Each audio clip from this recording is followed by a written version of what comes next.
तो भगवती के 5 स्वरूप कौन से हैं? प्रथम है दुर्गा। क्या नाम है? दुर्गति नाशिनी। दुर्गति नाशिनी है इसलिए उसका नाम दुर्गा पड़ा है।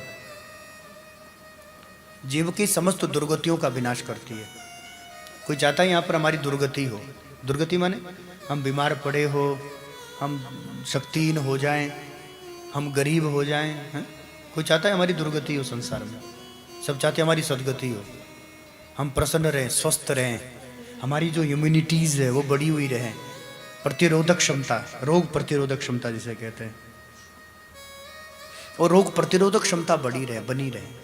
और उसको देने वाली जो शक्ति है, ऊर्जा, एनर्जी, देवी भागवत के अनुसार 9वें स्कंद में भगवान नारायण और नारद के संवाद में भगवान नारायण कहते हैं वो जो ऊर्जा है, वो जो शक्ति है, उसी का नाम है दुर्गा।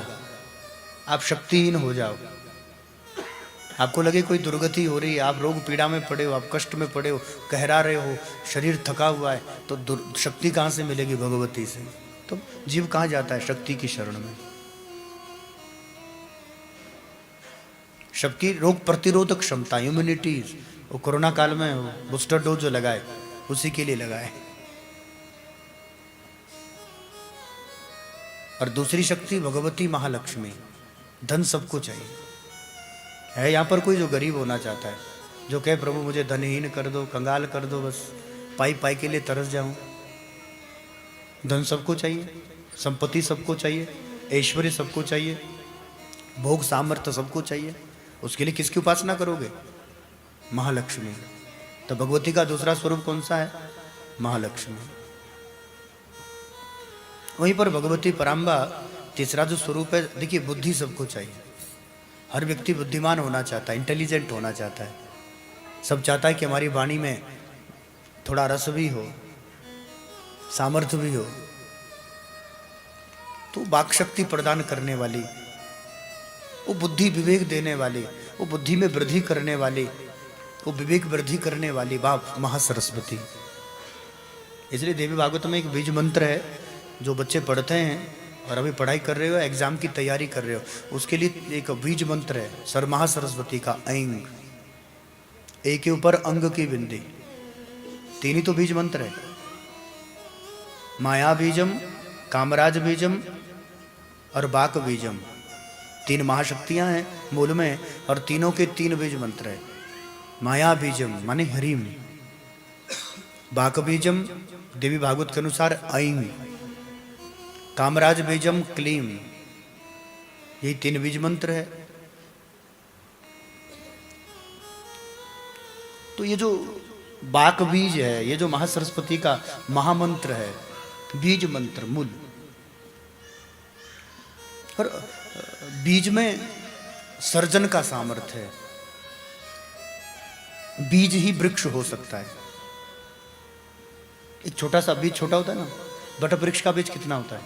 छोटा सा। और जब उसमें सर्जन होता है, जब उसमें टहनियाँ फूटती है, जब धीरे धीरे पेड़ बड़ा होता है, उसकी शाखाएं विस्तृत होती है, जब वो विस्तार करता है तो वो कई किलोमीटर में भी फैल सकता है। ये बीज का सामर्थ्य है। इसलिए मूर्ति स्थापना में जो विधान शास्त्र का लुप्त है, लगभग तो कहीं होता नहीं है। पूज्य गुरुदेव ने जहाँ भी कहीं मूर्ति स्थापना की है, मूर्ति स्थापना नहीं की है, बीज मंत्र स्थापना की है। प्रमुख देवता के, मुख्य देवता का जो बीज मंत्र है, उस बीज की स्थापना की है। बीज ही तो फलेगा, बीज ही तो अंकुरित होगा, बीज ही वृक्ष होगा, वो बीज ही तुम्हें फल देगा। इसलिए बाक बीजम ऐंग बीजम, ऐंग, ए के ऊपर अंग की बिंदी, ऐंग। माया बीजम ह्रीम, ह्रीम माया, इसलिए शक्ति की सब होती है स्थापना ज्यादातर ह्रीम। कामराज बीज माने क्लीम, ये कृष्ण का भी बीज मंत्र है।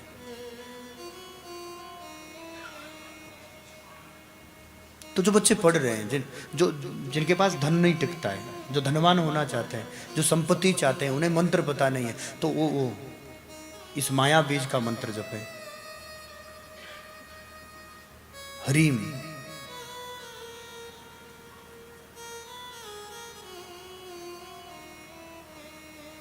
समस्त दुर्गतियों का नाश चाहते हो, समस्त कामनाओं की पूर्ति चाहते हो, वो क्लीम बीज का जप करें। ऐसे विधान तो ये कि गुरुमुख से मंत्र दीक्षा लें। और दीक्षा लेकर के फिर कोई भी मंत्र हम जपते हैं तो कम से कम वो दीक्षा का विधान हमारे यहाँ है, हम विधिवत उसकी दीक्षा लेते हैं, फिर उसका कोई अनुष्ठान करते हैं, उसमें कोई उपासना करते हैं, उसका जो शास्त्र विधान है, कितना जप करना है, बीज मंत्र का जप कितना करना है, विधि क्या है, ये मार्ग भी कोई संत सदगुरु ही बताएंगे। तो तीसरी शक्ति कौन हुई? महासरस्वती। अब आप स्वस्थ भी हो, मस्त भी हो, धनवान भी हो, धन भी बहुत अधिक है, रूपवान भी हो, ईश्वर ने दिया आपको, सौंदर्य भी दिया, वाणी भी दी, विद्वान भी हो, इंटेलिजेंट भी हो, आप ज्ञानी भी हो, आपके अंदर आपके पास नॉलेज भी है, और आपके पास एक शब्द आता विजडम्स, आपके पास विवेक भी है, आपके पास नॉलेज भी भरपूर भरी पड़ी है, आपके पास जानकारी भी है, आपने बहुत सारी जानकारी इकट्ठी कर ली है, आपके पास बहुत सारी नॉलेज, आप एग्जाम की तैयारी कर रहे हैं, आपके पास बहुत सारी नॉलेज है, और साथ साथ में आपका विजडम्स भी क्लियर है, आपके पास विजडम भी, आपका विवेक भी आपके साथ है। कब? जब महासरस्वती कृपा करेगी। ये तीनों चीज़ें हैं, लेकिन यदि तेज नहीं है, तेज माने प्रभाव, आपको कोई पूछता ही नहीं है, बहुत सारे होते हैं पढ़े लिखे हैं, कोई पूछता ही नहीं है, बहुत इंटेलिजेंट है, कोई पूछता ही नहीं है।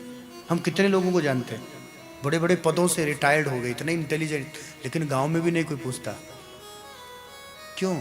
उनके पास सब कुछ है, बुद्धि, विवेक, धन, संपत्ति, स्वस्थ, हट्टे कट्टे, पढ़े लिखे, लेकिन उनके पास वो तेज नहीं है। तो तेज कहां से प्राप्त होगा?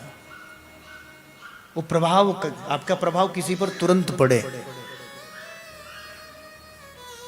कितने लोग हैं जो निरंतर गुरुदेव के पास आते थे, प्रमाण दे रहा हूं, आते थे, क्या मिलता था? आधे टाइम तो प्रसाद मिलता था ना, गालियां, हाँ, सोटा मिलता था। वाह,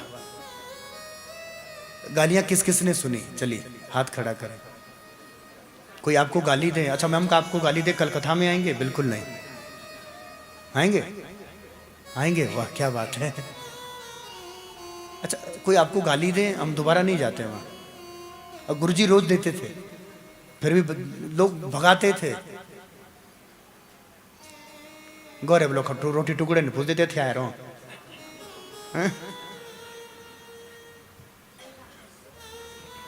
खूब गालियां देते थे,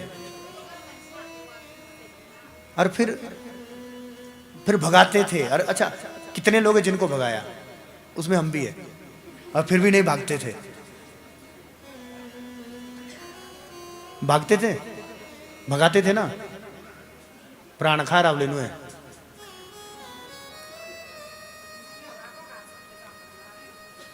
वृंदावन बिहारी लाल की। कारण क्या है? कभी आपने ये सोचा है कि कारण क्या है? हम घर छोड़ के खींचे चले आते थे गालियां सुनने, मजे की बात ये है, और उस गालियों में भी प्रसाद था, उसमें भी आशीर्वाद दिखाई देता था, उसमें भी प्रेम झलकता था, उसमें भी उनका अनुग्रह, उनकी कृपा दिखाई देती थी। ईमानदारी से जो गुरुदेव से जुड़ा होगा, या जो गुरुदेव भगवान के सन्निकट रहा होगा, वो जानता है अच्छी तरीके से। माताओं से निवेदन, बात तो बिल्कुल ना करें, और बातें करनी हो तो उठकर चले जाएं। वृंदावन बिहारी लाल के। आगे आगे आ जाओ, कोई जगह खाली मत छोड़ो, बीच में किसी को ना घुसने दो, बाद में आएगा पीछे बैठेगा। आगे आ जाओ, यूं चुप्पी रखो तो उधर चुप्पी वोट बोली मैं सो रोएंगे। वृंदावन बिहारी लाल। थोड़ा आगे आ जाओ, बीच में पड़ोसी को हवा भी ना लगे। वृंदावन बिहारी लाल की।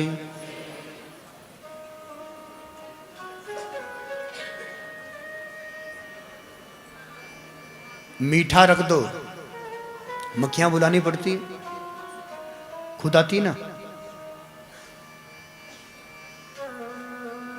गंदगी कर दो, मच्छर बुलाने पड़ते हैं, खुद पैदा हो जाते हैं। गालियां सुनकर भी किसी का मन जाने का नहीं होता था, और उतनी गाली यदि घर में बाप दे दे तो महाराज जी आप लट उठा दे अपने बाप को। सत्यता है। वो आकर्षण क्यों था, वो खिंचाव, अट्रैक्शन क्या था, उसी को कहते हैं ब्रह्म तेज।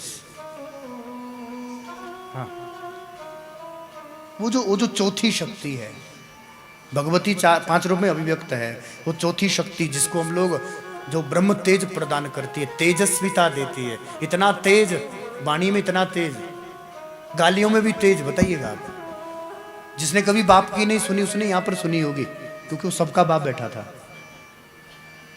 जिसने कभी किसी की नहीं मानी होगी उसने गुरुदेव की मानी। क्यों? आंख बंद करके हमने विश्वास कर लिया, गुरुदेव ने दिन कहा तो दिन कह दिया, रात कही तो रात। क्यों? वो वाणी में तेज था। वो तेज नहीं था महाराज जी, वो चौथी शक्ति हृदय में विराजमान थी, उसी का नाम है गायत्री। श्रीमद देवी, मैं अलग से नहीं बोल रहा हूं, देवी भागवत में आप पढ़िएगा 9वां स्कंद, हम तो प्रमाण दे रहे हैं। नारद नारायण का संवाद पढ़िए, पूरे 9वें स्कंद में 5 ही स्वरूप की अभिव्यक्ति है, और उसमें चौथा स्वरूप भगवती का है, उसका नाम है गायत्री। और वो जो ब्रह्म तेज हृदय में बैठा था, वो शब्द के रूप में गाली भी निकलती थी, लगता था फूल जड़ रहे हैं। और कई लोगों को नींद नहीं आती थी अगर गुरुजी कभी गाली ना दे, लगता था आज हमसे नाराज है, क्यों? गाली नहीं मिली।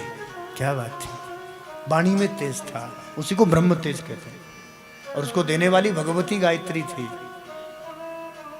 और जिस पर भी कृपा अनुग्रह किया महाराज जी, अब हम तो कभी ज्यादा गुरुदेव के प्रति हमने कुछ कहा ही नहीं, बहुत सारी कथाएं करते हैं, लेकिन जब बात कभी गुरुदेव की आती है तो हम कुछ कह ही नहीं पाते। हमें लगता है कि नहीं, हमारी वाणी में इतना सामर्थ्य नहीं है कि उसकी महिमा का गायन कर सकें। हम तो अंतःकरण में बैठी उस आदि शक्ति की महिमा गा रहे हैं, वो जो गायत्री है। और वो गायत्री के ऊपर जो गुरुदेव की पकड़ थी, पुरुष चरण का जो विधान था, गायत्री साधना उपासना का जो विधान था, और गायत्री की जो साधना, उनके वाणी पर, उनके चेहरे पर 100 वर्ष से ऊपर की आयु और ब्रह्म तेज वो चेहरे से छलकता था। तेज मुख में था, वाणी में था, चरित्र में था, उनके चलने में था, बैठने में था। बोले तो जैसे कोई शेर गर्जना कर रहा हो। ऐ डोर लागू थिया, पूछू थी आगे भाई, पूछू तो गुरुजी ठीक है भैया, ये तेज है।